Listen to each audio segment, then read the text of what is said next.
Jangan lupa like, komen, dan subscribe channel YouTube TVRI Bengkulu, serta nyalakan lonceng notifikasinya.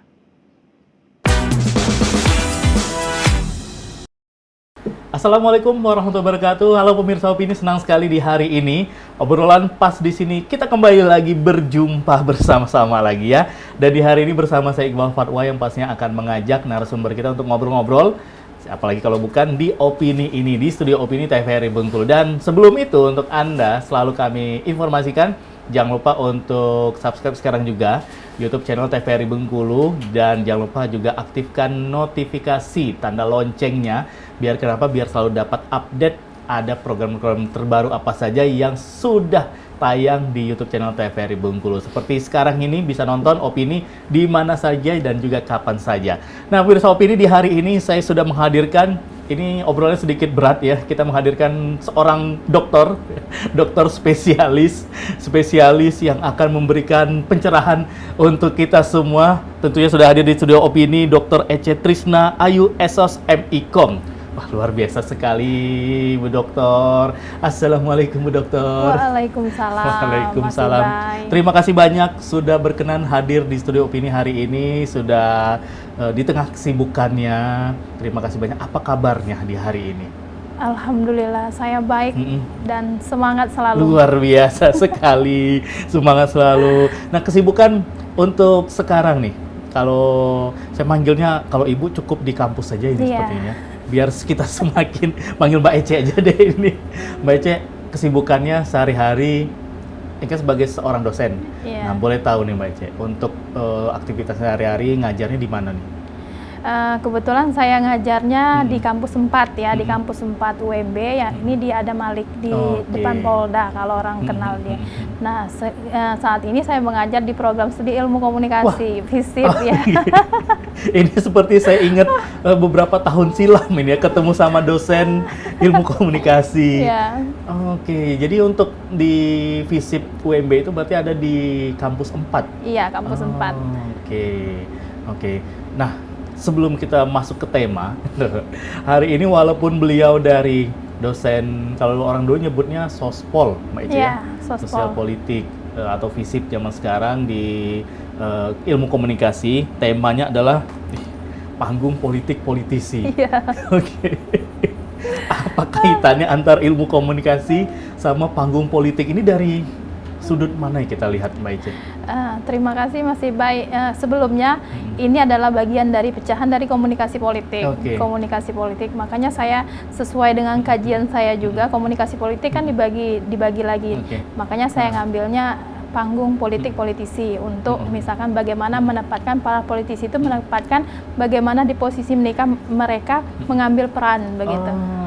Oke, berarti ini di zaman-zaman mendekati masa-masa kampanye, pemilu, ada juga nih calon-calon atau kandidat, misalnya anggota dewan yang ketemu sama Mbak Ece mau diskus nih, gimana nih saya harus seperti apa? Pernah ada nggak itu Mbak Ece? Sebenarnya ini ketika kami misalkan ketika lagi hangat-hangatnya, ceritanya lagi hangat-hangatnya, ketika itu kami belum mempunyai begitu peran untuk memecahkan sebuah masalah ketika mereka lagi kampanye atau propaganda politik. Akan tetapi kami bisa memberikan masukan, sedikit mengamati misalkan bagaimana misalkan posisi mereka menjalankan peran di masing-masing itu. Misalkan baik mereka berperan dalam posisi kampanye atau misalkan mempropaganda sedikit begitu. Karena kan seperti iklim politik kan selalu berubah-ubah kan. Iya, betul. Mungkin 5 tahun lalu berbeda sama 5 tahun yang akan datang gitu. Wah, luar biasa sekali. Nah, kita mau ngajak Mbak Ece ini untuk flashback terlebih dahulu. Ini kan bisa terbilang untuk fokusnya adalah di komunikasi politik. Ini kan bisa dibilang satu hal yang berat ya kalau ngobrol soal politik.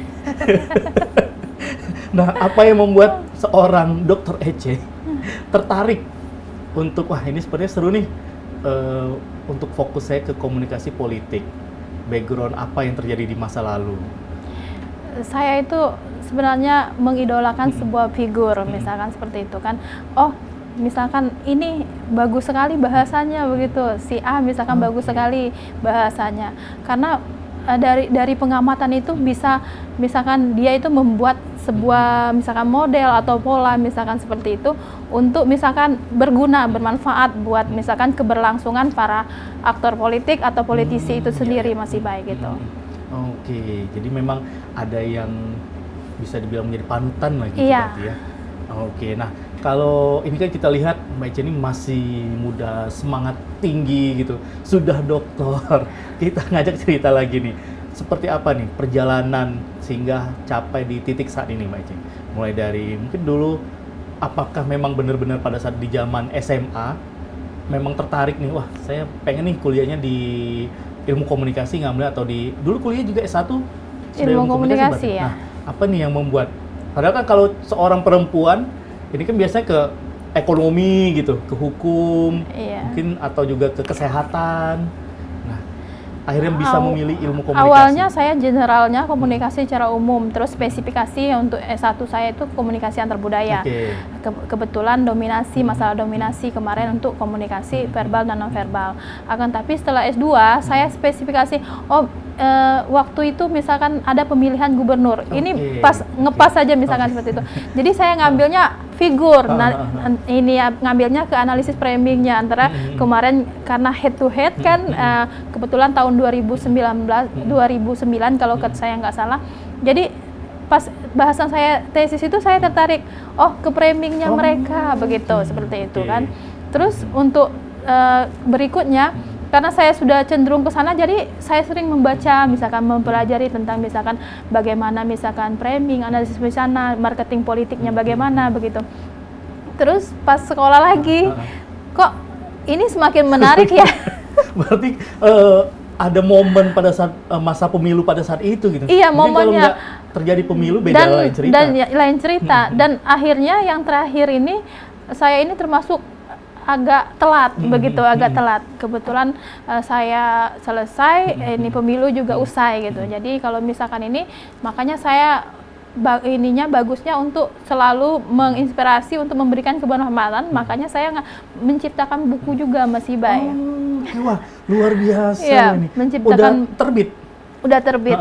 Dua. Yang pertama itu untuk yang pertamanya itu framing ya, untuk framingnya media. Terus buku yang kedua itu adalah ini tentang komunikasi marketing politik. Wih, itu pemasaran politik. Ini diangkatnya dari berbagai teori sehingga memunculkan beberapa turunan begitu. Terus yang ketiga itu panggung politik politisi. Oke. Sudah terbit dan sudah ISBN, sudah semua ininya. Oke, berarti sudah beredar sekarang. Bisa. Wah, keren. Kalau mau misalkan berminat nanti bisa hubungi atau misalkan bisa dibeli di Gramedia atau di mana. Oke. Nah, jadi tunggu apa lagi untuk calon-calon mahasiswa ilmu politik, boleh nih langsung tertarik sama buku hasil karya Dr. Ica, bisa langsung order sekarang juga ya. Nah, tapi yang paling menariknya adalah kok ke ilmu komunikasi. Apakah memang lihat teman-teman nih pada saat zaman SMA, kalian kemana? Saya ke komunikasi, saya ke sini.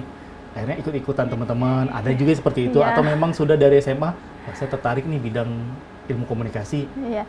Awalnya saya tidak tertarik karena saya ini orangnya pemalu, introvert gitu. Jadi untuk komunikasi saya itu enggak ini. Terus ada kemarin waktu misalkan SMA, itu ada namanya jalur PMDK. Jadi ngisilah itu. Sebenarnya komunikasi adalah pilihan kedua. Pilihan kedua kemarin. Dan alhamdulillah memang rencana Tuhan, saya dapatnya di komunikasi. Kemudian saya geluti dan ternyata memang itu yang terbaik buat saya. Penasaran, pilihan pertama apa nih? Pilihan pertama saya sebetulnya itu ekonomi. Ekonomi, nah, benar berarti. Karena kan rata-rata teman-teman saya juga dulu waktu di kampus nanya kenapa milih ke ilmu komunikasi, ke Visipol, kenapa nggak yang lain? Wah, ini adalah pilihan yang kedua gitu. Ya, bisa dikatakan ya dari 10 orang perempuan, mungkin 1 atau 2 orang yang ilmu komunikasi pilihan pertama, selebihnya ekonomi, terus juga hukum, gitu. Ternyata benar ya itu. Oke, justru sekarang yang dari ilmu komunikasi itu yang membuat seorang Dr. Ica jadi seperti sekarang ini, sudah menerbitkan buku juga nih. Wah, ini menarik nih. Kita akan bahas ke buku dulu deh, karena kan ini satu hal yang luar biasa nih dari akademisi yang ada di Bengkulu menerbitkan 3 buku bahkan. Otomatis dari prosesnya kan tidak 1 tahun 2 tahun ini. Nah, dari kapan Mbak Eca kepikiran saya harus melakukan sesuatu nih, ada yang saya hasilkan gitu? Dari tahun 2013 kalau saya nggak salah, itu terbitnya buku itu 2013-2014. Sebenarnya gini Mas, untuk buku itu saya itu bagaimana misalkan kita itu bisa misalkan memunculkan diri misalkan di depan publik atau di depan masyarakat itu, oh ini seorang saya gitu, di sana kan ada setidaknya kalau misalkan saya tiada, misalkan ada yang saya tinggalkan begitu, ada legasinya gitu, untuk kebermanfaatan orang lain atau misalkan yang lainnya nanti.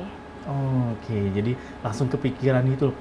Pada saat itu untuk di jenjang pendidikannya itu masih di S2 atau? S2. Oke, sudah langsung kepikiran loh.